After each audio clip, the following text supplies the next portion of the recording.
कहते हैं कि माँ वैष्णो देवी जब बुलाती है तो आपका बुलावा खुद चल कर आता है। और आज मेरा बुलावा भी आखिरकार आ गया है। दोस्तों, मैं इस वीडियो में आपको लेकर चल रहा हूँ एक दिव्य यात्रा में, दिल्ली से लेकर माँ के दरबार तक की, जहाँ मैं बताने वाला हूँ पूरा अपडेटेड गाइड, कैसे जाएं, कहाँ रुकें, क्या खर्च होता है और नया RFID परचेस सिस्टम व बाकी सभी लेटेस्ट नियम क्या हैं। तो वीडियो को अंत तक ज़रूर देखें, क्योंकि यह सिर्फ यात्रा नहीं, एक भावनात्मक सफ़र है। हमने अपनी यात्रा की शुरुआत नई दिल्ली रेलवे स्टेशन से की, जहाँ से चली श्री शक्ति एक्सप्रेस, हर शाम चलने वाली डायरेक्ट ट्रेन जो रात को दिल्ली से चलकर सुबह सीधे कटरा स्टेशन पहुँचा देती है। ट्रेन में बैठते ही यात्रियों के चेहरे पर एक ही मुस्कान होती है, जय माता दी। रास्ते के दर्शन, पहाड़ी घाटियाँ और मंदिरों की झलक यात्रा को और भी यादगार बना देते हैं। सुबह सुबह हम पहुंचे शांत और साफ सुथरे कटरा स्टेशन पर। स्टेशन से बाहर निकलते ही भक्ति का माहौल छा जाता है। चारों ओर देवी माँ के जयकारे सुनाई देते हैं। यहीं से बस स्टैंड और निहारिका कॉम्प्लेक्स तक के लिए ऑटो, टैक्सी और श्राइन बोर्ड की शटल आसानी से मिल जाती हैं। हमारा अगला पड़ाव था निहारिका कॉम्प्लेक्स, जो श्राइन बोर्ड द्वारा संचालित मुख्य सुविधा केंद्र है। यहीं से मिलता है अब RFID कार्ड, जिसे पहले यात्रा पर्ची कहा जाता था, जो हर यात्री के लिए अनिवार्य है।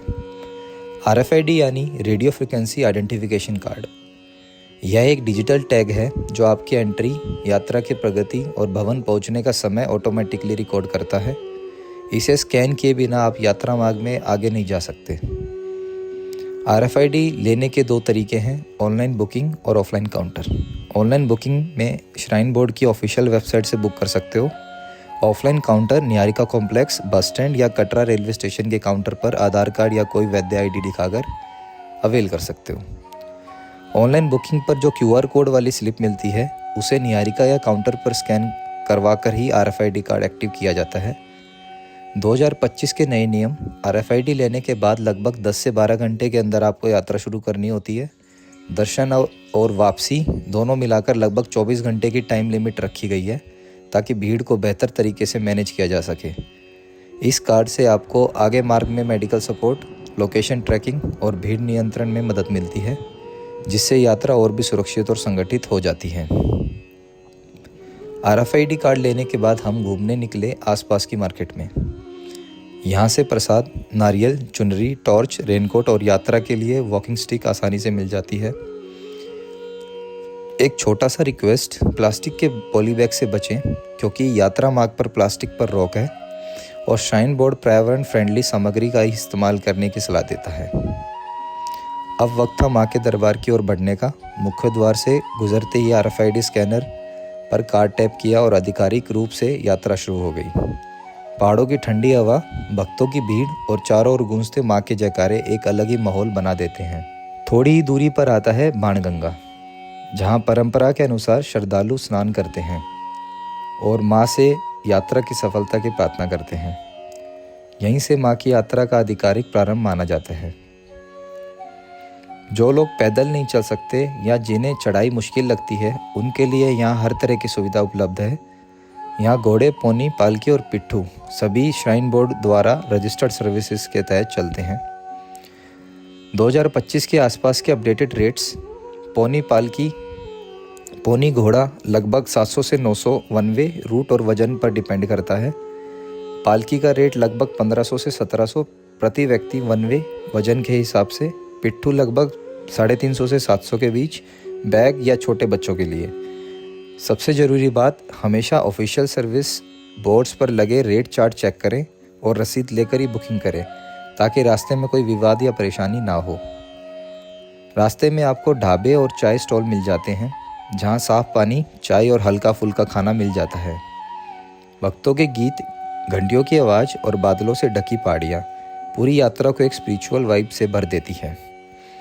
रात को लाइटनिंग से चमकता हुआ ट्रैक, ऊपर आसमान और नीचे जगमगाती घाटी के ये नज़ारा सच में मन को सुकून देने वाला होता है। लगभग 13 किलोमीटर की पहाड़ी यात्रा के बाद आता है भवन, यानी माँ का असली दरबार। यहाँ पहुंचकर सच मानिए थकान खुद ब खुद गायब हो जाती है।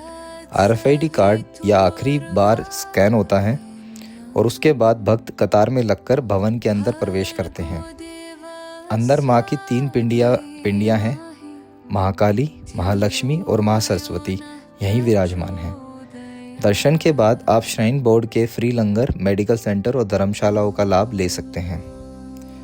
दर्शन के बाद माँ की यात्रा तब पूरी मानी जाती है जब आप भैरव बाबा मंदिर के दर्शन कर लेते हैं। पहले यहाँ तक पहुँचना थोड़ा कठिन और टाइम टेकिंग था, लेकिन अब भवन से भैरव घाटी तक रोपवे सेवा शुरू हो चुकी है। रोपवे की टिकट लगभग 100 रुपये प्रति व्यक्ति है और कुछ ही मिनटों में आप ऊपर भैरव मंदिर पहुँच जाते हैं। टिकट काउंटर भवन के पास ही है और कई पोर्टल्स पर ऑनलाइन बुकिंग का विकल्प भी उपलब्ध है।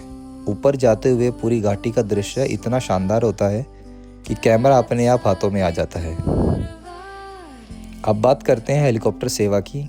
अगर आपके साथ बुजुर्ग है या आपको पैदल चढ़ाई मुश्किल लगती है तो ये सबसे सुविधाजनक ऑप्शन है। हेलीकॉप्टर सेवा कटरा से सांझी छत तक चलती है। 2025 के रेट्स लाइक एक तरफ के करीब 2320 रुपये पर पर्सन और राउंड ट्रिप करीब 4640 रुपये पर पर्सन रहता है। बुकिंग श्राइन बोर्ड के ऑफिशियल पोर्टल से ऑनलाइन की जाती है। टिकट के साथ एक वैध आईडी प्रूफ जरूर रखें और फ्लाइट टाइम से पहले कटरा हेलीपैड पर रिपोर्ट करना जरूरी होता है। सांझी छत्ते भवन तक आगे का रास्ता आप पैदल, पोनी या बैटरी कार से कवर कर सकते हैं। बुकिंग ऑनलाइन और ऑफलाइन दोनों उपलब्ध है। ऑफलाइन के लिए आप निहारिका कॉम्प्लेक्स में विजिट कर सकते हैं, वहाँ भी एक हेली काउंटर है उपलब्ध, आप वहाँ से टिकट ले सकते हैं।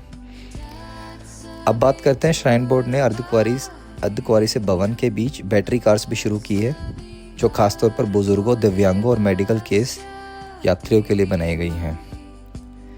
2025 के आसपास का किराया सामान्य अर्धकुंवारी से भवन लगभग 450 रुपये वन वे लगता है। रिटर्न का किराया अलग से तय होता है, जैसे कि 300 रुपये अगर आप ऑनलाइन बुकिंग करवाते हो तो। टिकट काउंटर अर्धकुंवारी के पास ही है और कई बार ऑनलाइन स्लॉट बुकिंग भी उपलब्ध रहती हैं। सीटें सीमित हैं, इसलिए अगर आपके साथ बुजुर्ग या दिव्यांग यात्री है तो पहले से बुक करवाना बेहतर रहता है।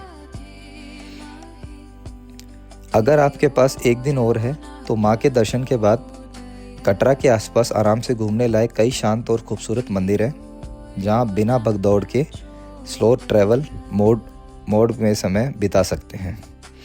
सबसे पहले चलते हैं बाबा धनसार मंदिर की तरफ। कटरा से थोड़ी दूरी पर हरी भरी पहाड़ियों और प्राकृतिक झरनों के बीच बसा ये मंदिर फोटो, वीडियोग्राफी और नेचर लवर्स के लिए परफेक्ट स्पॉट है। यहाँ नीचे की तरफ बहता साफ पानी, ऊपर चट्टानों से झरना और बीच में मंदिर की शांति। माहौल ऐसा होता है कि आप खुद ब खुद कुछ देर के लिए चुपचाप बैठना चाहोगे। यहाँ आप आराम से 2-3 घंटे निकाल सकते हैं। थोड़ा ट्रैकिंग, थोड़ा नदी किनारे बैठना और थोड़ा ड्रोन बी रोल शॉट्स भी ले सकते हो। इसके बाद आप जा सकते हैं माँ चामुंडा देवी मंदिर की ओर। यहाँ का माहौल ज़्यादा लोकल, ज़्यादा सिंपल और बहुत ही डिवोशनल होता है। भीड़ आमतौर पर वैष्णो देवी जितनी नहीं होती, तो आप आराम से दर्शन कर सकते हैं। घंटियों की आवाज़ और मंत्रों के बीच कुछ देर मेडिटेशन जैसे बैठ सकते हैं। यह उन लोगों के लिए परफेक्ट जगह है जो मंदिरों में भीड़ से ज़्यादा साइलेंस और स्पिरिचुअलिटी ढूंढते हैं। इसके बाद बारी आती है बाबा जीतो मंदिर और नौ देवी मंदिर की। बाबा जीतो को क्षेत्र के लोक देवता माना जाता है और यहाँ की लोक आस्था, लोक कथाएं और लोकगीत इस जगह को बाकी टूरिस्ट स्पॉट से अलग पहचान देते हैं। वहीं नौ देवी मंदिर में आपको एक ही जगह पर नौ स्वरूपों से दर्शन कर सकते हैं। तो जो लोग शॉर्ट टाइम में ज़्यादा मंदिर कवर करना चाहते हैं, उनके लिए ये एकदम बढ़िया ऑप्शन है। अगर आप चाहें तो सुबह बाबा धनसर और दोपहर बाद चामुंडा, जीतो और नौ देवी कवर कर सकते हैं। बीच बीच में लोकल ढाबों पर रुककर राजमा चावल या चाय पकौड़े का मज़ा ले सकते हैं। पूरे दिन की यह छोटी छोटी यात्राएं कटरा की भीड़ से थोड़ा दूर आपको नेचर, लोक कल्चर और भक्ति तीनों का कॉम्बो दे देती हैं। दिन के अंत में जब आप वापस कटरा लौटते हैं तो ऐसा महसूस होता है कि यात्रा सिर्फ माँ के दरबार तक सीमित नहीं है, बल्कि आसपास की धरती, यहाँ के लोग और यहाँ की लोक आस्था से भी आपका एक अलग ही कनेक्शन बन गया है। यहाँ की शांति, प्राकृतिक सौंदर्य, लोक आस्था का यह मेल हर यात्री को अंदर से बहुत गहरी शांति और पॉजिटिविटी देकर जाता है। अब बात करते हैं Q&A की, जिसमें आपके कुछ क्वेश्चंस एंड आंसर्स मैं देना चाहूँगा। तो वैष्णो देवी कब जाना चाहिए? मार्च से जून के बीच और सितंबर से नवंबर के बीच सबसे बेस्ट महीने माने जाते हैं। मौसम भी अच्छा रहता है और ट्रैक भी आसानी से कवर हो जाता है। वैष्णो देवी में कहाँ पे रुके, कहाँ पर ठहरें? कटरा में लगभग 800 से 4000 तक के अच्छे होटल आसानी से मिल जाते हैं। श्राइन बोर्ड की धर्मशाला और डॉर्मेट्री भी हैं, जहां प्रति बेड लगभग 150 से 200 से शुरुआत हो जाती है और कुछ जगहों पर फ्री हॉल प्लस कंबल सुविधा भी मिलती है। कैसे पहुँचे? दिल्ली से ज़्यादा ट्रेनें हैं आप कटरा के लिए, जैसे श्री शक्ति, संपर्क क्रांति, झेलम एक्सप्रेस दिल्ली से जम्मू तक जाती है। जम्मू मेल दिल्ली से कटरा जाती है, लेकिन वो भी फ़िलहाल कैंसिल है। ऐसी भी और ट्रेनें हैं, आप ट्रेन से जा सकते हो, वाया फ़्लाइट जा सकते हो, वाया बस से जा सकते हो।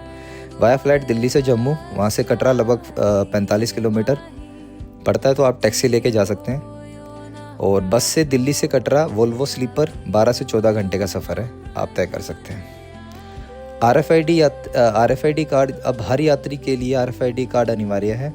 इसे ऑनलाइन पोर्टल या ऑफलाइन काउंटर से लिया जा सकता है और हर मुख्य चेकअप पॉइंट पर स्कैन करवाना जरूरी है। 2025 के नियम के अनुसार तय समय में यात्रा शुरू और पूरी करनी होती है, तो कार्ड पर लिखी टाइम डिटेल जरूर पढ़ें।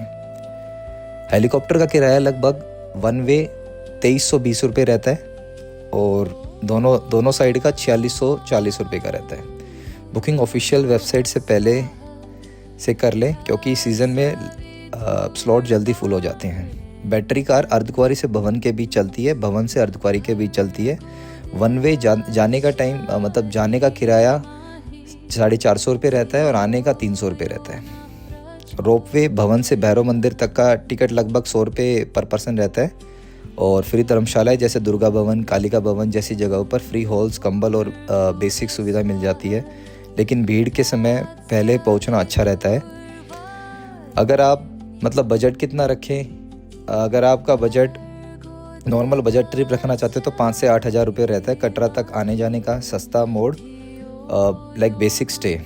मिड रेंज में अगर आप जाना चाहते हो तो 8,000 से 15,000 के बीच कंफर्टेबल होटल, कुछ लोकल साइट विजिट, और लग्जरी में जाना चाहते हो तो 20,000 प्लस अच्छा hotel, helicopter, special services, shopping वगैरह ये सब कर सकते हो। आपका बजट आपके ट्रांसपोर्ट, रहने और कितनी सर्विसेज जैसे पोनी, हेलीकॉप्टर, बैटरी कार लेते हैं उस पर काफ़ी डिपेंड करेगा। तो दोस्तों, ये थी हमारी माँ वैष्णो देवी यात्रा, जहाँ हर मोड़ पर भक्ति और रोमांच का संगम है। अगर आपको ये वीडियो पसंद आई हो तो इसे लाइक ज़रूर करें, उन लोगों के साथ शेयर करें जो माँ वैष्णो देवी जाने का प्लान कर रहे हैं, और चैनल को सब्सक्राइब जरूर करें ताकि अगली बार हम मिले कटरा, जम्मू और भैरव घाटी के और भी सुंदर अनुभवों के साथ। जय माता दी।